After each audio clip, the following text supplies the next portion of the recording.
Some puzzling new developments tonight in the ongoing... The FBI did not use the word hired by. They could have said contacted, approached, or manipulated. Instead, they picked a word that screams transaction, something deliberate, planned, and paid for. In missing person cases, federal agencies measure every word. Hired means someone needed information badly enough to buy it, and the intel being sold was absolutely not random. It was personal, specific, the kind of intel only someone close to Nancy Guthrie's life could ever provide. Over 103 days after her disappearance, Nancy, an 84-year-old woman relying on daily heart medication, remains missing without a single proof of life moment. Not one. Those ransom notes never reached the family. They went to media outlets. Both deadlines expired without contact, without demands being met, and without any proof Nancy was still alive. Then Puma County Sheriff Chris Nanos went on national television. He said flat out that investigators believe this was a planned crime. Nancy's home was not chosen by chance. Investigators say it was specifically targeted, studied, and approached using inside information. Intel that might have been bought from someone living right inside her circle of trust.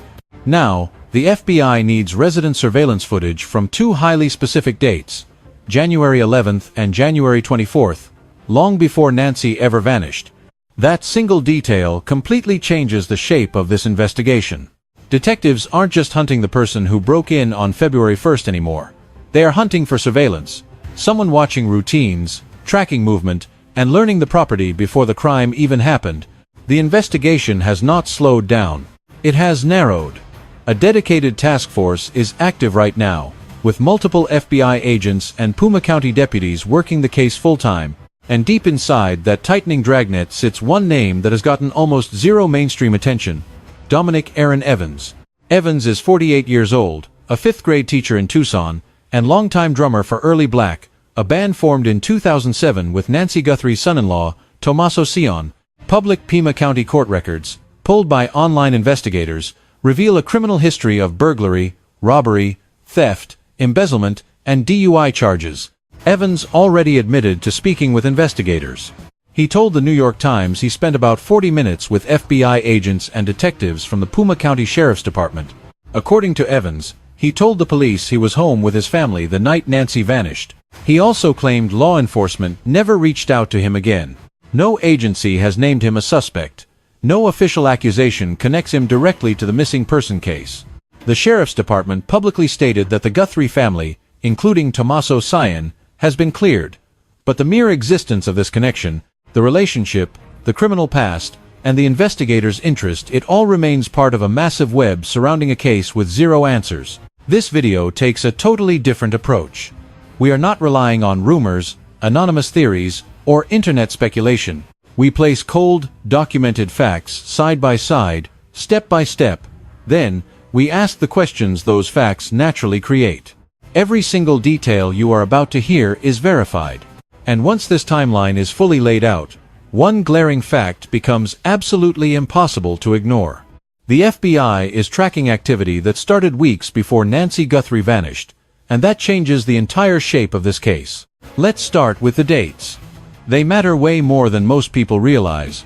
The FBI formally asked neighbors near Nancy Guthrie's home in the Catalina Foothills for surveillance footage from January 11th and January 24th.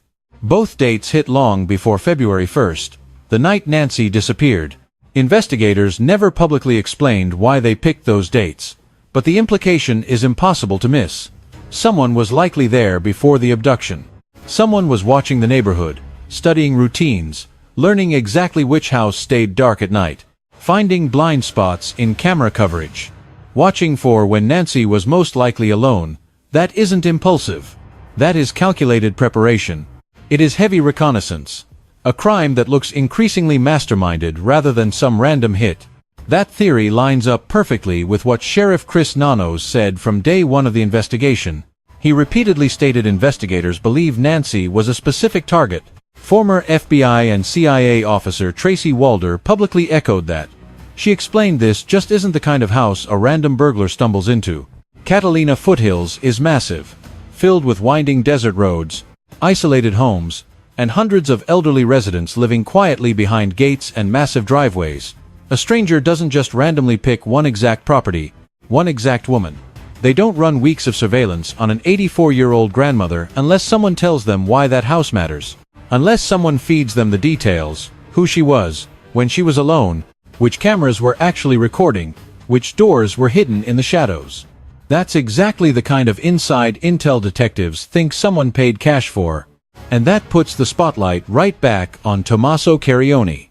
Tomaso is 50, originally from Italy. He lives in Tucson now with his wife Nancy Guthrie, NY's oldest daughter. The science teacher was part of NY's inner circle for years.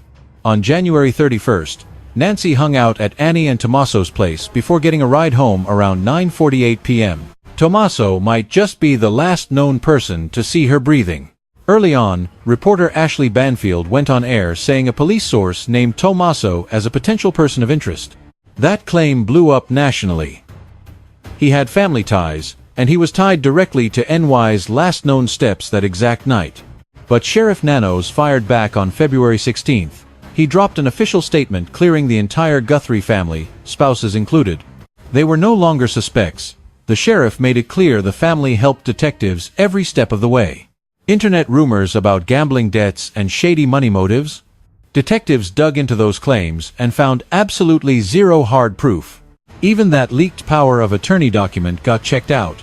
Lawyers looked it over and called it completely standard stuff. That seemed to shut down the drama. But the real issue isn't whether Tomaso pulled off the crime with his own hands. The much darker question here is who was hanging around Tomaso's social circle. Who was close enough to catch private family secrets? Who learned NY's daily habits, weak spots, or the house's exact floor plan? And who in that crew has a literal rap sheet for the exact kinds of crimes detectives are talking about right now? Because if you check the public records, one guy in that circle absolutely does. April 2007, Tucson, Arizona. Tomaso Cioni helped put together a band named Early Black. This wasn't some quick garage project, or a couple of gigs that faded out by August. They cut tracks, made a name in the Tucson underground, and kept at it for nearly 20 years, right next to Cioni on day one. The co-founding drummer, Dominic Evans. That bond matters way more than folks think. A 17-year run between bandmates is anything but casual. After that long, you cross right past friendship into total familiarity. You practice inside each other's living rooms. You drive the late-night stretches together after gigs. You divide the cash, book the venues, put out fires, and talk constantly for years. Eventually, you soak up private life details just by being in the room. You meet the families, you memorize the daily routines, trust builds in the background. Evans actually told the New York Times he found out about Nancy Guthrie missing on Instagram, and right away hit up Tomaso to offer help. He also claimed he only met Nancy a single time back in 2011. He never pretended to be tight with her at all. But that isn't the link detectives are likely focusing on. The link that really matters is the one with Tomaso. 17 years of making music, talking late, and getting inside access to each other's private worlds. Through Tomaso, Evans could have easily picked up facts about the house, the family dynamic, NY's schedule, the actual property layout, and the exact blind spots police now think someone took advantage of. That kind of backdoor access lines up perfectly with the suspect profile the FBI is floating. Not a guy close to Nancy, but a guy close to someone who was. Public Puma County court files pulled by online sleuths, like JLR Investigates, reportedly show Evans with past charges for felony burglary, robbery, theft, embezzlement, and drunk driving. These are public legal records we're reading, not direct accusations about NY vanishing, and that difference matters heavily. No police department has openly called Evans a suspect in her case. Still, the nature of those charges raises some seriously tough questions. Under Arizona law, felony burglary means breaking into a building looking to commit a crime. That takes serious planning, perfect timing, creeping through private spots, and making cold choices about how to break in and operate somewhere you absolutely don't belong. Robbery is a different beast. It means confrontation, brute force, pressure, and ripping something straight from a victim. Constant theft, repeated across several different incidents, points to a habit, not just a one-off mistake, but the single charge that screams the loudest in this missing person investigation? Embezzlement. Because at its core, embezzlement is a crime of pure trust. It only works if they hand you the keys first. keys to the cash, the data, or the business, all because they think you're harmless. The crime strikes when that trust quietly turns into cash. It's inside access, brutally milked for personal value. That exact setup? It looks like what detectives are digging into with Nancy Guthrie's disappearance. Police suspect somebody got paid for inside details about Nancy's daily routine and her house. A trusted person. Someone with real access who knew the kind of secrets outsiders simply wouldn't. Lay those facts out side by side, and the connection becomes impossible to unsee. The overall setup is what really matters here. The method is everything. One piece of this puzzle shows up in public Puma County court records as a direct embezzlement charge. The rest sits inside an active federal probe. The FBI thinks someone with trusted access took a payout to leak inside intel. We are not claiming these two situations are exactly identical, but they definitely show the same kind of dark choice. Trust turned into cash, access twisted into a dangerous opportunity. When that kind of pattern circles a missing persons case this huge, you cannot just look away because it feels uncomfortable. Dominic Evans finally spoke out about the whole thing late last February, doing an interview with the New York Times. He sounded completely drained, deeply shaken after wild online speculation blew up around his name. Evans claimed internet sleuths actually started showing up outside his Tucson house. He and his wife Andrea, a school principal, reportedly hid in their dark bedroom while strangers waited outside. He told the paper he felt like his identity was stolen. He described the massive damage from clickbait headlines and reckless rumors aimed at completely innocent people. Sheriff Chris Nanos defended him publicly, calling the ongoing harassment completely horrible. He even suggested Evans should talk to lawyers about libel claims. That detail matters. This is absolutely not an accusation. Nobody is claiming Dominic Evans abducted Nancy Guthrie or handed inside details to anyone tied to the crime. Evans voluntarily cooperated with the detectives. He said he stayed home with family that night, and according to him, the police never reached out again after that first interview. But even after making that perfectly clear, the paper trail remains. The criminal past is real, and the friendship exists. The FBI statement about trusted inside access is real, and inside Tomaso Cioni's circle, his longest documented friendship outside the family is a guy whose public court record includes both felony burglary and embezzlement. Serious crimes built on breaking and entering and exploiting real trust. That specific overlap is why this link keeps turning heads. Not because it proves absolute guilt, but because the striking similarities are hard to ignore. Reports show detectives questioned Evans for about 40 minutes. They asked about the band, his friendship with Tomaso, and his exact whereabouts. But did that brief 40 minutes really match the massive overlap that federal agents are currently looking into? Because when the feds publicly float the idea that a close friend sold household secrets, relationships mean everything, histories matter, behavioral patterns matter. Then comes one final detail. It sounds crazy, until you put it right next to everything else. Early Black, the music project started by Tomaso and Dominic Evans back in 2007, dropped an album called Life, Love, Love, Murder. By itself, that record title means absolutely nothing criminal. Music has always embraced the dark. Legends like Nick Cave and Tom Waits built massive careers off songs, dealing with violence, grief, and pure desperation. An album name is not hard evidence, but context changes everything. This is no longer just some isolated artistic vibe floating in empty space. It lives inside a real abduction case involving a missing 84-year-old woman, an FBI task force, and suspected planned targeting. It sits within a web of relationships, facing massive scrutiny. It doesn't answer the core mystery of Nancy Guthrie's disappearance, but it adds a very dark layer. It forces us to examine the tight connections, the strange timing, and the key players. Nancy Guthrie had Saturday night dinner with her family. She caught an Uber home. Somewhere between that ride back to the Catalina Foothills and the dead silence that followed, something terrible happened that detectives still cannot fully explain. Nancy Guthrie stepped inside her home at 9:50 p.m. The heavy garage door shut behind her. She was alive. That right there is the final confirmed second anyone can place her in that house. 4 hours later, at 1:47 a.m., someone reached up and physically killed her doorbell camera. At 2:12 a.m., a hidden motion sensor tripped somewhere outside, and by 2:28 a.m., The Bluetooth signal connecting Nancy's pacemaker to her phone went dead. Next came the blood by the door, total silence, and the vanishing of an 84-year-old woman, never seen again. Those ransom notes were never mailed to her family. They went straight to the press. That detail is huge. In standard kidnappings, detectives expect contact with the family. Ransom demands, proof of life, desperate negotiations. None of that happened here. FBI Special Agent in charge Heath Yanka openly admitted that during a typical kidnapping case, contact should have happened by then. But both ransom deadlines came and went without one solid proof Nancy was even alive.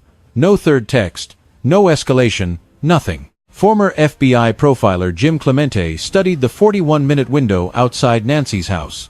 He noted their actions just didn't match the profile of a professional kidnapping crew. Former FBI agent Greg Rogers said he never bought the idea of a simple burglary gone wrong. Former Nassau County Lieutenant Michael Seltzer reached a grim conclusion. Given Nancy's age and her daily heart meds, plus the heavy blood evidence at the scene, she probably didn't survive more than a few days. Meanwhile, detectives were locked in a race against time. On February 4th, well before that ransom deadline even hit, mixed DNA samples, pulled from Nancy's house, were already running at a private forensic lab down in Florida. The FBI pulled more security video tied to the property and pushed their whole timeline backward, asking for neighborhood footage from January 11th and 24th weeks before the actual abduction. That single move flipped the entire case upside down. It meant this wasn't random. Somebody had likely been staking out that house way before Nancy ever vanished. Today, this investigation stays wide open. A dedicated FBI task force is still grinding around the clock. Detectives keep tearing through digital records, security camera footage, DNA swabs, and cell data. This isn't some forgotten cold case. The net is shrinking, tightening the circle around whoever orchestrated that night's brutal events.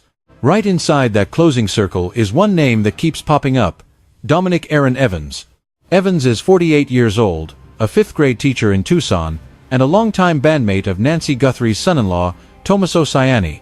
Public Arizona court records reviewed by reporters expose a criminal past: burglary, robbery, theft, embezzlement, and drunk driving charges. Evans talked to detectives for about 40 minutes early on. He claims he was right at home with his family the night Nancy went missing. Police haven't officially named him a suspect, and he's facing 0 charges in this case right now. But investigators keep hammering on one specific detail. They firmly believe this took inside knowledge. Someone knew the daily routines inside Nancy's house. Someone understood her cameras, the layout, the timing, and the vulnerabilities. That's why personal relationships, access, and trust are now the absolute focus of this manhunt.